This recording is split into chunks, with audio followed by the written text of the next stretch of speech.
Now on Talking Solutions, welcoming back into the studio our friends from Lutheran Social Services of Nevada. We have the COO, Cherry Richardson, also Tristan Hightower, Director of Community Outreach. Appreciate you being here. Thank you for having us. Yeah, thank you. You guys are the recipient of a big grant. I guess it's the licensing fees for the cannabis dispensaries here in Southern Nevada. Almost $2 million. Yes, it was $1.97 million. It's the Marijuana Initiative tax fees that were awarded to us. We were very excited. We were one of the 3 agencies in the community that were provided this opportunity to actually assist homeless families in the community. Every time I start mentioning the dollars that government has collected in the way of fees or taxes related to the sale of recreational marijuana in the past 2 years, we've gotten more than we expected. Yay! Yay! Now we need to put it to good use. In this case, it's the actual licensing fees for the dispensaries. But every time I mention the monies, people are like, education. Yes, I got that. Important. But you know what also is very important is we've got a tremendous number of families who are experiencing homelessness. We need to get that solved. And that's what this grant is going to help us do. Yes. So every year, Help Hope Home does a homeless census that really goes out and does a point-in-time count of homeless individuals and families in our community in Southern Nevada. And last January, the count of homeless families was 119. And with this money at Lutheran Social Services, we'll be able to help 60 of those families find housing and receive wraparound support systems to get them housed and stabilized once more. Tristan, that is so cool. I know about the homeless survey. Our friend Don Miller, who also works with HopeLink of Southern Nevada, which is one of the other organizations that's benefiting from these monies, Don has gone out every year for this overnight homeless survey. I've heard about it in great detail, and I know that there are thousands of people on the streets. This money is specifically concentrating on getting families into housing. Yes. Tristan, you're talking about some of the statistics that came out of this homeless survey.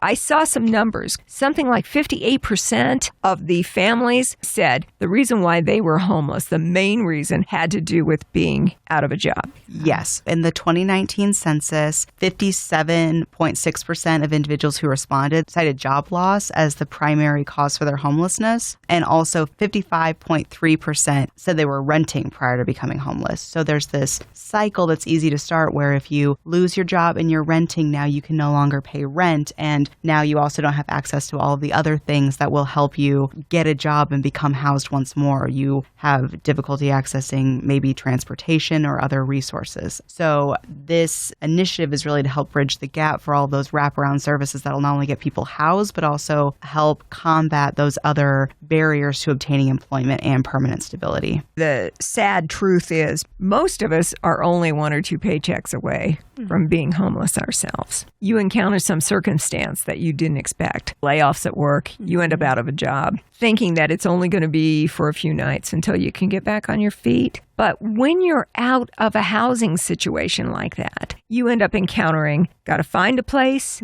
got to come up with the security deposits, maybe an extra month's rent, all of these extra costs. In a better world, we'd be able to keep people in the house before they end up out on the street. But in this case, the people that you're talking about who were identified during this year's homeless overnight survey, the nearly 120, is it 119? It was 119 families, but it was 5,530 individuals in total. Wow.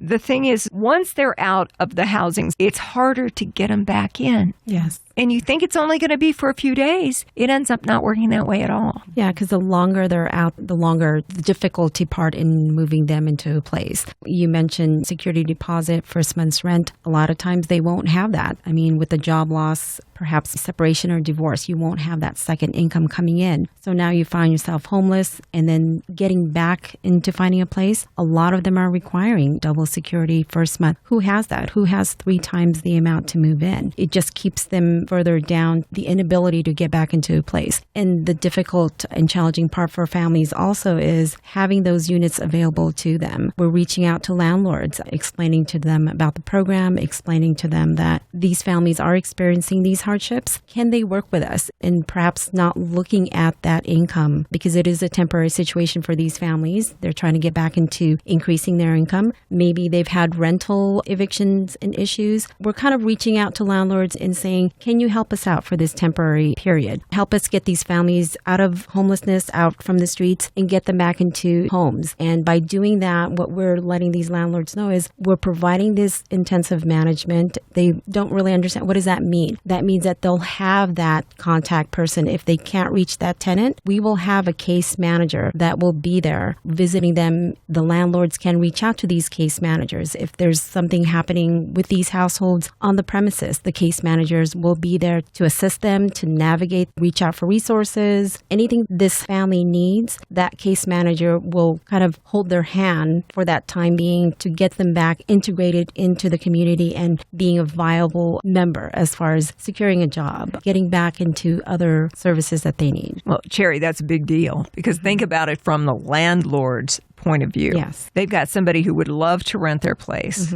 but they probably just got a black mark on their record because they couldn't pay the rent in the last place. So they're already, I don't know. Yeah. But Lutheran Social Services is standing behind these people saying, we've got a caseworker actively working on helping this family, and you've got their back. You're saying from the start, we just need to get this family into a good place to live that they can afford. Yes. The income level maybe isn't what you're comfortable with right now, but we're here to help them. Jerry, you've got all these wraparound services, so you're helping people find jobs and get the services they need so that you get them into a place to live, but you also not only get them a roof over their heads for themselves and the kids, but you also get them up on their feet so that they can take those steps and get back into the flow of life. And we want to reassure landlords also that as these families are coming in, it's kind of a tenancy education where we want to make sure that the tenants understand their rights as tenants and their obligations also in securing these units. So there's this training period and they get a certification. We let the landlords know that, yes, they understand what their lease is about, what their rights are, what your concerns are. So we understand each other. Everyone understands what the tenant needs to do and what their obligations are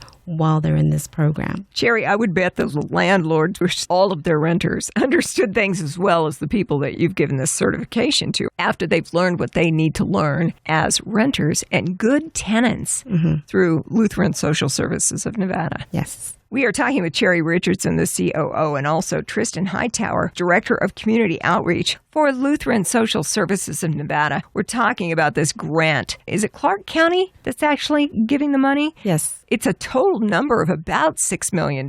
You guys are getting just under $2 million, which is a good chunk of change. Yes. $1.97 million. And Tristan, from what I understand, that's allowing Lutheran Social Services to get 4 more caseworkers, and each of these caseworkers will be directly working with 15 families, which means, boom, 60 families. That's correct. They'll get them connected with housing and other supports that they need, as well as connect them to the services that we offer at Lutheran Social Services Nevada. So all of those families will be able to benefit from our Digimart food pantry, from our open air markets, from our other supportive services, from birth certificate and identification services, really from anything else that we can provide that they can utilize to become self-sufficient and empowered again. You mentioned Digimart. I'm a big fan. We've talked with Armina about Digimart even before it was coming on board. And wow, online shopping. Today we're talking about homelessness and solving that, tackling it for families using marijuana licensing fees that Clark County has gathered. And this is a good amount of money, $1.97 million. The latest homeless census indicated that we're talking about a total of 119 families during that overnight census from January. And these dollars are going to help take care of that. Well, we hope, because homelessness, we would like to see it end,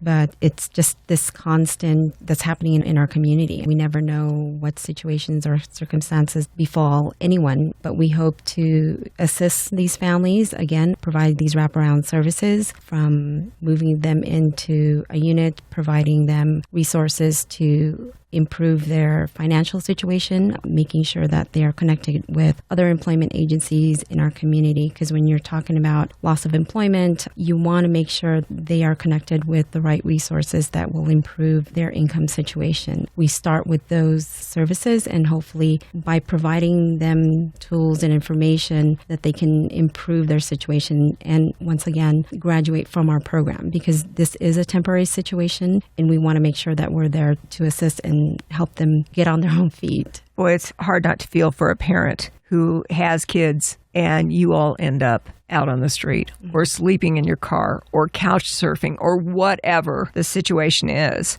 As a parent, it's got to break your heart to end up pulling your kids out of a situation where they have a roof over their head and having to go to this day-to-day uncertainty. You know it's tough on the parents, it's tough on the kids, it's tough on everybody in the family. Cherry Richardson, when we talk with LSSN, I always point out that Lutheran Social Services in Nevada is not only for people who are Lutheran. You don't care about the religion. We don't. Yeah, our mission is to express the love of Christ by caring and serving for people in need. We are religiously based in our mission, but we don't proselytize or discriminate. Our executive director, Armina, actually says that we don't know if a single client is Lutheran, which is true. And even if individuals choose to disclose, we don't write it down. We don't keep that information. We serve people regardless of their faith, lack thereof, or any other qualifier. Just like when you go to a job interview, they should not be asking you what your religious affiliation is or lack thereof. It doesn't matter. That's not the point. Right. The point is, with Lutheran Social Services of Nevada, the origination of the charity came out of the Lutheran Church. And the way that they're sharing, that's wonderful. But it has nothing to do with whom they serve. I always try to make sure every time Lutheran Social Services of Nevada is in studio with us that we do point out what should be obvious, but I think it's still got to be coming up as a question every now and then. Definitely, yeah. We're talking about tackling homelessness for families with 1.97, just a shade under $2 million in marijuana dispensary licensing fees. I'm thinking those fees have got to be kind of hefty. Think about it. This is like a grant of $6 million. You guys are getting a third of it. I know that Hope Link of Southern Nevada and Help of Southern Nevada's got it. And with all of these charities working together, we are going to do everything we can to make a huge dent in family homelessness here in Southern Nevada. The grant you've received to help put these families back into housing and give them the wraparound services that were mentioned, is there any time limit, or is it just when you run out of the money and then we'll see about getting some more? Well, it is a year program. There is a time period. It'll end in June of 2020. We hope it will continue. But again, homelessness, it's that cycle that continues to happen. And we hope that our community will continue to provide that assistance and look what currently is happening in our community. I think the fact that Clark County is able to allocate these funds, and I think that by our community realizing this to be such a huge problem, to get families off the streets and into housing, it once again shows the quality of our community. Yes. I hear a lot about it in major cities on the West Coast. Homelessness in Washington, D.C., they've got this as a in-your-face problem. We do too, but I don't know if other cities are stepping up to the plate quite as much as here in Clark County, saying we're going to take them one family at a time and we're going to see if we can't fix this.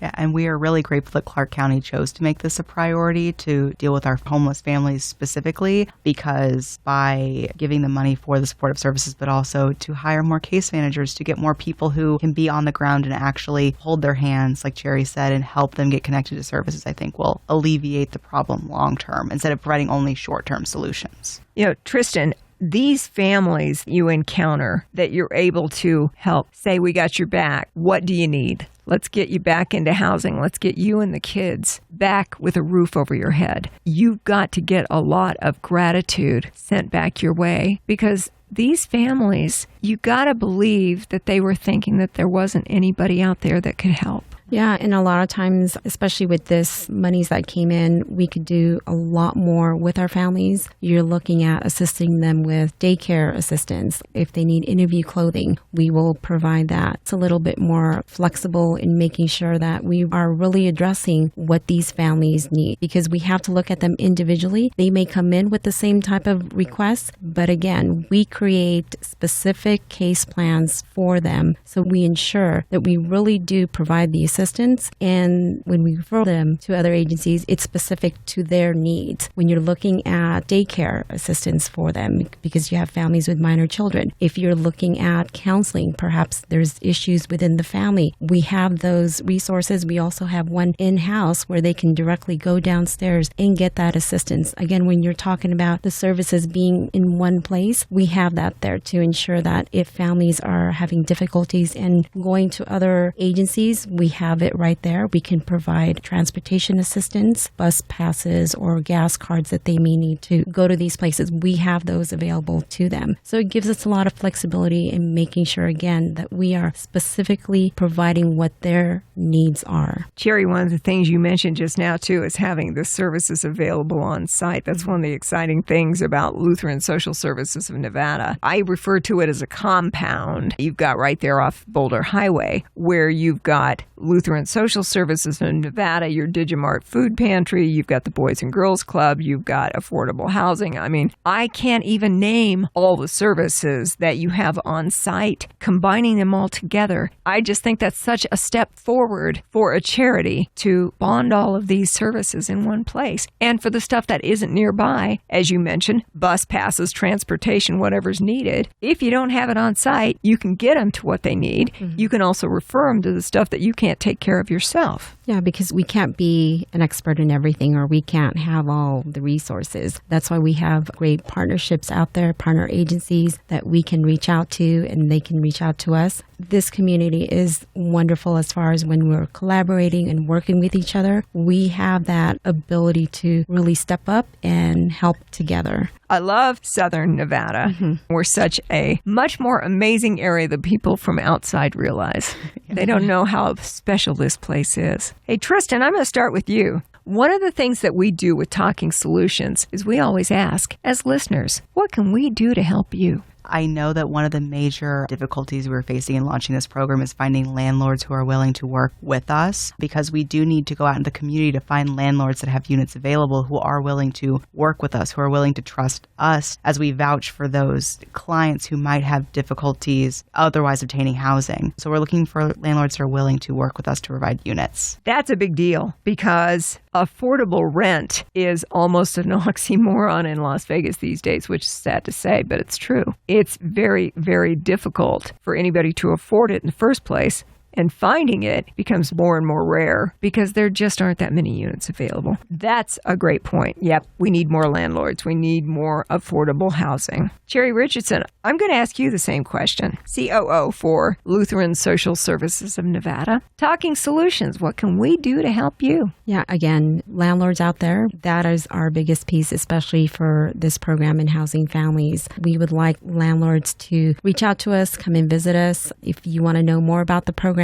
we would love to sit down and talk about it, explain to you what we will do and how we will work together to make sure these families get homes and how you can benefit. It's almost like Lutheran Social Services in Nevada is the intermediary. You're holding the hand of the homeless family. You're holding the hand of the landlord or the property manager. You know, there's got to be a lot of uncertainty in renting to a person who has not been able to maintain the last place where they lived. They fell behind on rent, and finally we had to just kick them out. Well, to get them back into a housing situation, to have LSSN saying, we got their back, we're going to help with this, they're not doing this on their own, that's got to help find some affordable housing for these families. That's the goal. Just the overall idea of tackling homelessness for families and seeing that we are able to make some progress forward, taking those marijuana licensing fees from Clark County, and we're using it for something so good. I can't help but make you feel good. Yes. We're talking with Lutheran Social Services of Nevada with Cherry Richardson, the COO. Also, Tristan Hightower, the Director of Community Outreach. This $1.97 million grant, that's a lot of money. You're able to hire 4 more caseworkers. Each one can handle 15 families. And it's not just getting them into new housing. It's also making sure that the jobs are there, making sure their income is workable, giving them the information and knowledge about, I'm sure, budgeting and all kinds of things that they need to know. You're fulfilling the needs to make that family actually successful when they get into that new place. That's the goal? That is the goal. I love that. Cherry, Tristan, am I forgetting anything? I would invite people who are interested in learning more about the other services we provide, our other programs, volunteering, to come and see us at Lutheran Social Services at our headquarters. We'd love to meet you to learn more about you and your interests and to teach you about everything else we do for individuals in Southern Nevada at Lutheran Social Services of Nevada. Volunteers make the world go round. Yes. And there's a lot of opportunities. People volunteer to help with Digimart, the food pantry, to help with everything, the food distributions that happen. There are a lot of great things people can do. And then I call it the volunteer splashback. If you find something you're passionate about and you go help, you get such a good feeling back in return. I say it fuels itself. It's kind of like a good addiction where you say, I've done it before and I really need to keep doing this because it really does make your life richer. Yes, and volunteers are essential to our mission at Lutheran Social Services of Nevada until we started hiring these wonderful new case managers and other employees. We only had 15 employees last year, but we served over 38,000 people in Southern Nevada. And we did that because we have so many volunteers that are willing to come and give their time and their love and their support to Lutheran Social Services of Nevada. And that really helps us thrive and to continue to serve more people. See, volunteers make the world go round. That's what I'm saying. Wow. The website, LSSNV.org. You know, I'm going to have the links and everything, information on the Talking Solutions Facebook page, along with a link to the podcast of our discussion today. Oh, perfect. This is such exciting news. Any progress toward solving family homelessness, that's a big deal. Yes. Cherry, you probably heard about it first as COO. When the word came out that these monies were coming from Clark County and that Lutheran Social Services of Nevada was going to get almost $2 million, how did you feel? I was like, what? Let me look at that again. Are you sure? It's $1.97 million? Didn't even know about it maybe, like 3 months ago because we were invited and we were asked to have a sit down. And then all of a sudden, we got the final numbers. I was like, what? How much was that? It wasn't 190? No, it was 1.97. It was incredible. It was really incredible and will allow us to help and continue to help more families out there. That was just incredible for our agency and what we continue to do because we've always done it. So it was just something that kind of solidified what we were doing in the community, that we were doing a good job in as far as taking homeless individuals, families, because we worked with all the populations, but to work with families, it's incredible because you're looking at children who can't do anything for themselves. And for you to be able to step in and provide that service to them, it's an incredible feeling. Being in a place where you can really make an impact on people is incredible. You can't really explain it. You do it because you love it. It's your passion. Yes. Tristan, and then when you got the news of the $1.97 million in marijuana licensing fees from Clark County, rock your world just a little bit to find out you had that to work with. Yes, we actually were hosting an open air market, which is a food distribution, the day we got the news. So we were in the middle of serving people. When we got the news we were going to be able to serve more people in a really exciting and unique way. And it was unbelievable, incredible. Everybody was not necessarily surprised, but just very exhilarated and excited. Oh, I'd be jumping and screaming at that point in time. Woo, woo, woo! Yeah. Very, very happy news. It's Lutheran Social Services of Nevada, the $1.97 million grant to help tackle family homelessness and give them the wraparound services to make sure they've got the job and all the things that they need to help when you get them into that housing, actually be able to sustain and get back on the path of being functioning members of the community where they're going forward and raising their kids. I'm not saying that life is perfect, because it's not perfect for anybody, but boy, it's a lot better when you got a place to live. Exactly. Yes, exactly. Cherry Richardson and Tristan Hightower from Lutheran Social Services of Nevada, thank you so much for bringing this great news to us and sharing on Talking Solutions. Thank you for having us.